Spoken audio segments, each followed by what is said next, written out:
Kasama mga taga-US Homeland Security, agad pinasok ng mga ahente ng NBI Anti-Human Trafficking Division ang condo unit na ito sa Bonifacio Global City sa Taguig. Inaresto at pinosasan ang 55 taong gulang na suspect na si Kei Kimura, isang Japanese national, habang katransaksyon ang isang undercover agent ng FBI.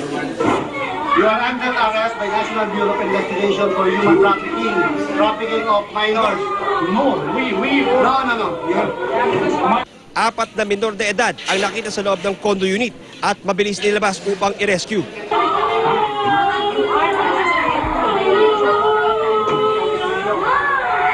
Ang suspect na hapon, kinapkapan, nakuha sa kanyang bulsa ang $400 na mark money. Ayon sa NBI, isa umunong pedophile ang inarestong hapon na matagal na raw nang bibiktima ng mga bata sa Metro Manila. At pagkatapos daw abusuhin, inilalako naman niya sa internet ang mga bata sa sex tourism sa kanyang mga kapwa-dayuhan na mismong siya pa ang nagde-deliver. Doon sa extrapolate operation namin, nagbayad kami ng $100 per victim.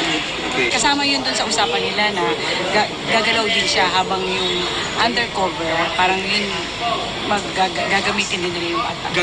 Tumangging magbigay ng pahayag si Kimura na naharap sa kasong child trafficking at child abuse. Kami, pagpapatuloy din lang namin yung aming mandate na manghuli at mag-imbestiga ng mga taong lumalabag sa anti-human trafficking law.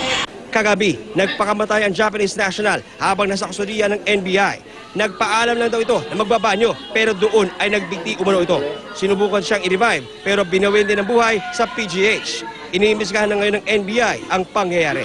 John Consulta, Nakatutok, 24 Oras.